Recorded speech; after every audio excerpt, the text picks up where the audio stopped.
You reach a point in your War Thunder career when the grind gets a bit heavy, there aren't enough silver lines to pay for things, and despite your premium account and certain premium vehicles, it just doesn't seem to be enough. This is what I've experienced with the Russian lineup. My current Russian lineup just wasn't working for me. So, what did I do? I went out and I bought an IS-6. Now, I know everyone's just going to hound me in the comments for buying an overpowered vehicle, but, well, let's go over what this vehicle is actually good for, some of its strengths and its weaknesses. Yeah, this vehicle actually has some weaknesses, but we'll get to those in a minute, but part 1.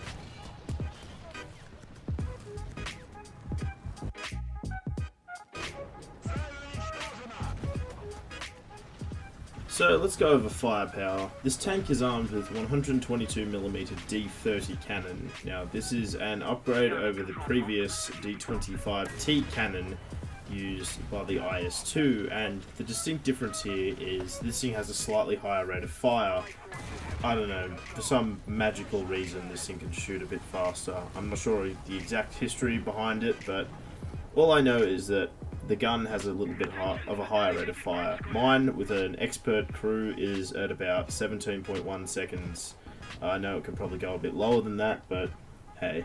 The good news is you've got a 122mm gun, which means anything it does penetrate, it will generally one-shot kill. The exception seems to be US light tanks, because the amount of times I've shot a T-92 in the cupola and it has done pretty much superficial damage is just beyond recognition, but hey. Other than that, the only major issues with your gun are penetration. You only get about 204, I believe, millimeters of maximum penetration, and this can be a massive issue, especially when you're facing vehicles like the Jagdtiger or the Mouse. So just keep in mind that when you're engaging vehicles like this, especially the Mouse, they can one-shot you, but you can't really do that much damage to them. Now, you can lower plate a Jagdtiger, but that's iffy at best, and honestly, the best thing to do when facing a Mouse, if you're stuck in a situation that you can't get out of with your superior mobility, try to put one through his gun barrel so that at least he can't fire. But killing a Mouse in this tank is very tricky, and I have not managed to achieve it yet. Now, in the firepower category, let's talk about the ammunition first, then we'll talk about the secondary armament. So this thing can carry 30 shells, and despite the fact that the meta is to not fully load your tank, I take the vehicle out with 30 shells anyway, just because this thing has a spall liner inside it, and I've never had to really worry about getting penned and ammo racked. It doesn't seem to happen that often. Generally, if a shell is going to kill me, it's going to kill me. If it doesn't, it doesn't. Simple as that. So yeah. Now, you get 3 choices of ammunition with this vehicle: BR-471, BR-471B, which are the 2 APHE shells, and OF-471. Now, I pack 10 HE shells anyway. I don't know why, but it just seems to be a little novelty thing that I do, just in case I want to try it on some kind of light tank, I think. But the main ammunition that I use is the BR-471B, the upgraded APHE.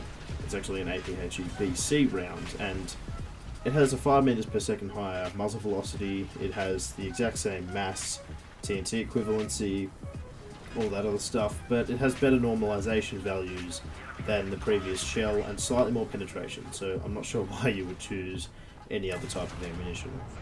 Additionally, this vehicle gets a single 12.7mm DSHK machine gun for the roof for anti-aircraft use with 300 rounds, and a single 7.62mm DT machine gun for coaxial use.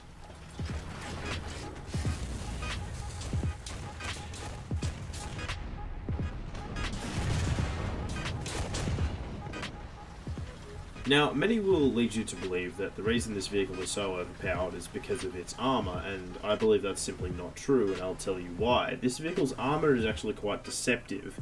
The fact that it only has 100mm of armor sort of around the vehicle, at least on the front and sides, a 120mm lower plate, a whole bunch of other things like that. And despite its heavy angling, it sort of appears to be a catch-22. You see, the front of the vehicle is very well armoured and angled, but the sort of sides are only 45 degrees outwards.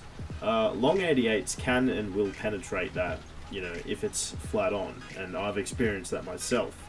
Now, the turret is a bit deceptive because it's got an extra sort of 50 to 100mm behind the gun mantlet. I can't remember the exact amount, and the vehicle appears to have some kind of spall liner which limits the amount of fragmentation that occurs whenever you shoot the turret, so they always recommend shooting the hull instead, unless you've got a shot at the exact rear of the turret. An additional factor is to keep the vehicle's weight light. The roof is only 20 and 30 millimeters on the hull and turret respectively. Now, this means that you'll be quite vulnerable to artillery strikes, and if anyone can actually get some kind of downwards facing shot into your roof armor, then it is quite likely that they're just going to kill you outright. Additionally, those little plates you can see along the side of the vehicle act as spaced armor, 10 millimeters each. And that's about it, honestly. In terms of protection, my only thoughts on this are, if you're facing anything with some kind of high velocity 105, 120 or 128 millimeter gun, then you are not going to survive it shooting at you. 90 millimeter heat is also of concern, but anything other than that, any APHE shells, things like that, then you should be fairly okay to sort of block them, provided you're not just sitting still.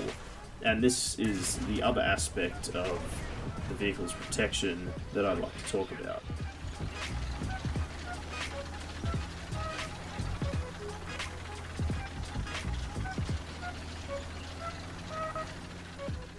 Now, here's a question for any of you who play at this thing's battle rating next. Take note if there are any IS-6s on your team, and look at the map and tell me which one gets to the capture point first, the IS-6 or the medium tanks, especially any T-54s, because a lot of the time I will find that I am actually faster to get to the objective than a T-54. Now, this is due to a number of different factors, but what people seem to not understand is that Russian heavy tanks are not actually that large compared to, say, Western or German heavy tanks. This vehicle is lighter than a Panther D. That is right. This thing only weighs 51.1 tons. It can go at a maximum speed of 47 kilometers per hour. Now, this thing starts out the box fully upgraded, so you don't have to worry about upgrading or getting any research modules. And this thing has a 1,113 horsepower engine, which gives it a power to weight ratio of 21.78, which is actually quite incredible considering that that's like approaching medium tank levels of power to weight ratio. And that's the point I was getting at before. This thing's armor by itself makes it a sort of mediocre tank at best, considering your gun doesn't really perform too well at, in an up tier, and your armor has weak spots. Long 88s can go through your turret face and your side. Your lower plate can also be kind of vulnerable depending on what angle they hit at. But what makes this tank so dangerous is the fact that it can flank. It can maneuver so quickly. It makes it a very hard target when all of a sudden you keep jumping around. You don't expect heavy tanks to be there before you are. That is why this thing is so dangerous. I think people fail to appreciate that. They'll either complain about the gun or the fact that they bounce off the armor. But all the bounces that I receive are because my vehicle is on the move. Notice how when I cross around this corner, I'm going to refer to the footage at least once here. Notice how when I come around this corner, I spot the, going along, holy crap, there's a gag tiger. What do? I move the vehicle immediately. I create a quick smoke screen of just dust and crap, and the good thing about this tank is because it has this amazing electro transmission, it can go backwards quite quickly. Not the same speed as it can go forwards, but it can go backwards quite amazingly. And your ability to get the hell out of dodge is what will save your ass a lot of the time in this tank. You can relocate like no other heavy tank can, in my opinion. Although, I'm going to assume someone will point out, some other heavy tank or whatever that can be just as mobile. Maybe the Carnarvon can do this. I don't even think it can do that though. Just the way this thing can turn, it can reverse, it can accelerate extremely quickly, and I don't know what it is. It's just got an extremely powerful engine, and the vehicle is extremely light in conjunction with that compared to other heavy tanks. So that is why I feel the vehicle is actually somewhat overpowered. Not the armor, not the gun, its mobility.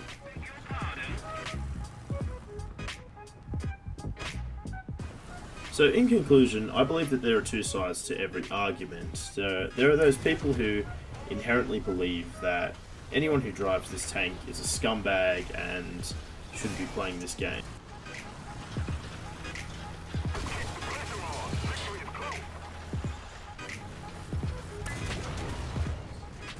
And obviously the IS-6 haters have a point. You see, understandably, I could see it that even a mediocre player could do somewhat well in this vehicle because you don't have to deal with a lot of the limitations on other tanks. For example, King Tigers have terrible traverse speeds on their hull, so you've got to really manage that.